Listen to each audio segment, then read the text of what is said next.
Have a Nice Gay. Hey, beautiful. It's Wednesday, October 6th, 2021. Welcome to Have a Nice Gay, your very own personal Bobby Boucher. I'm Mike Johnson, and I'm here with my friend Chris Agee from the We Read Movies podcast. How's it going? It's going great, Mike. Who's Bobby Boucher? He was the water boy.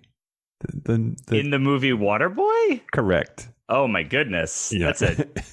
That's a deep cut. I noodled on this for at least 5 minutes earlier today. So, speaking of Bobby Boucher, let's talk about last week's puzzle. Yeah. So for last week's puzzle, I asked, think of a common 2-word phrase for something that you might experience in a desert.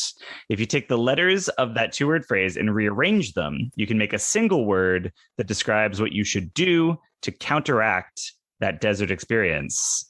The answer that we were looking for is that in a desert, you might experience some heat, but it's a dry heat. Mm-hmm. So the solution to that is to hydrate. Yeah, it is. Or pack a canteen, Yeah. Don't be in the desert. But yeah. Uh-huh. Well, we took everybody who got it right and put their names in a hat, and drew out once again with us is Chase Carrico of Owensboro, Kentucky. Chase, welcome back to the show. Yeah, I'm starting to get used to it. Yeah. Is this a 4-peat or 5-peat? How many times have you been on? Do you know? It's one of the two. It's more than 3. I believe that you are our first 4-peat. Yeah. Yeah, I think that's right.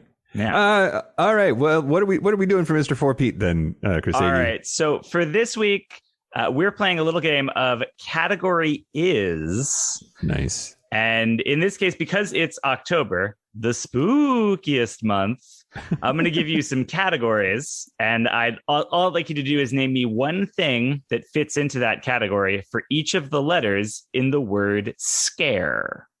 Okay. Does that make sense? I think so, yes. All right. Are you ready? Yeah, I'm ready to do my best. All right. Let's start with this one. Foods you might eat for dessert. Okay. So you could have sherbet or sherbet. Mm-hmm. Depending on how you want to pronounce it. Yes. I don't know which one I would prefer to do anyway, so I said both. You could have chocolate ice cream. Mm-hmm. The word amaretto is coming to mind, but that's more of a liqueur, I think. You could probably have an amaretto cake or something. I could see that being or you know what? I'm not your mom. Have an amaretto for dessert. Fair enough. I could see myself doing that. And then you could do a rum cake for R. Uh-huh. And yep. E. An eclair.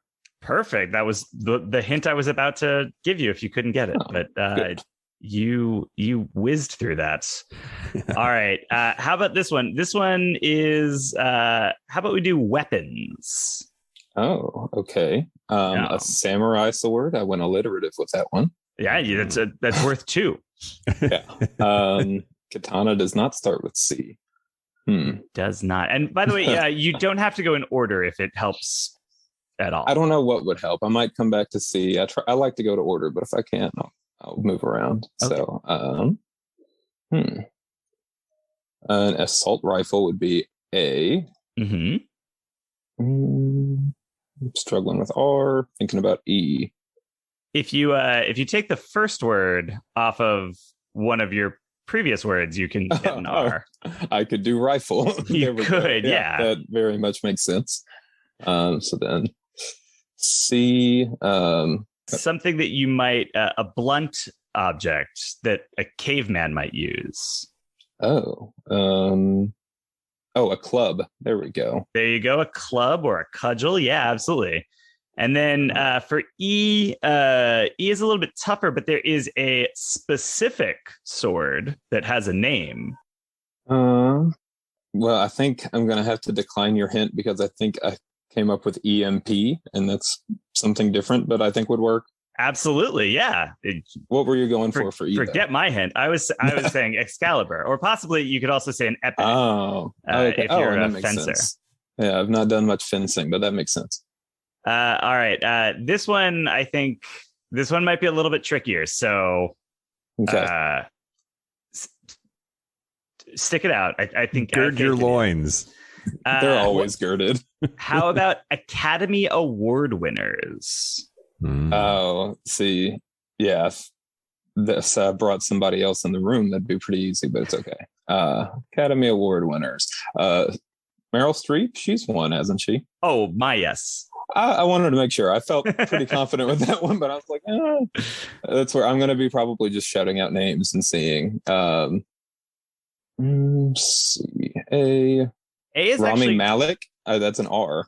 I think Rami Malek is one. Rami Malek did, I believe, win for playing Freddie Mercury.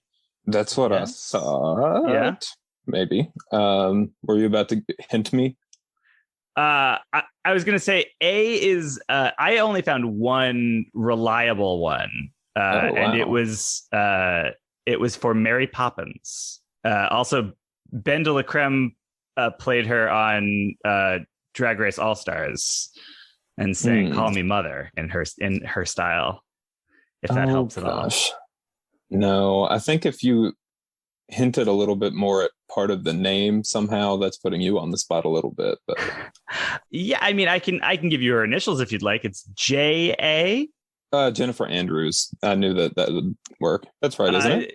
It's Julie Andrews, but Julia Andrews. Yeah, very close. Yeah. I don't know where I got Jennifer. Oh well, Andrews. For C, there is another musical one who is also a gay icon. Oh, Cher did Moonstruck. Is that it? Cher won for Moonstruck. Yes. There we go. That was a wonderful hint.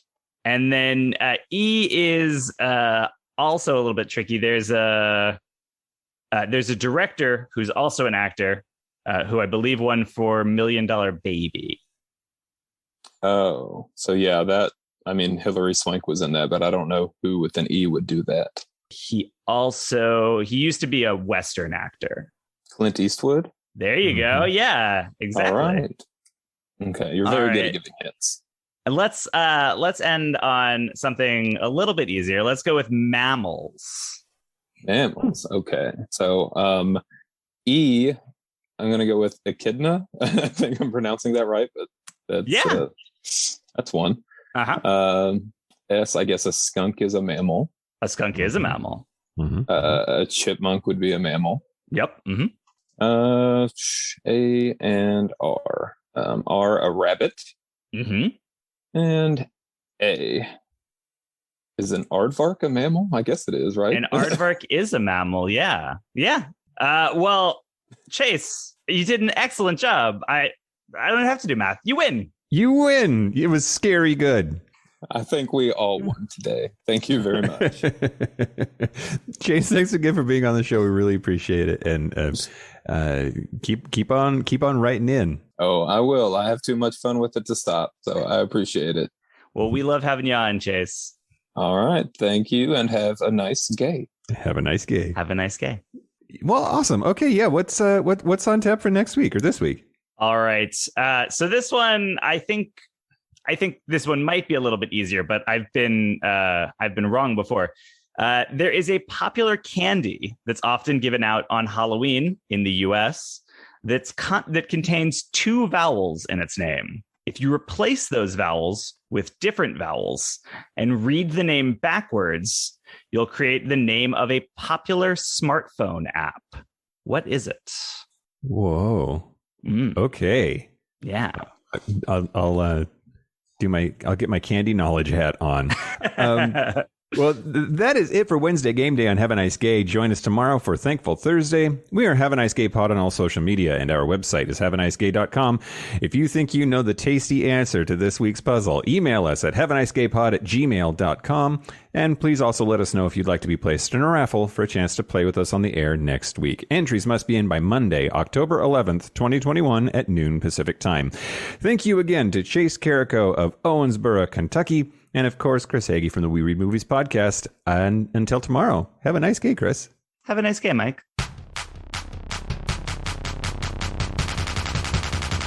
Have a nice day.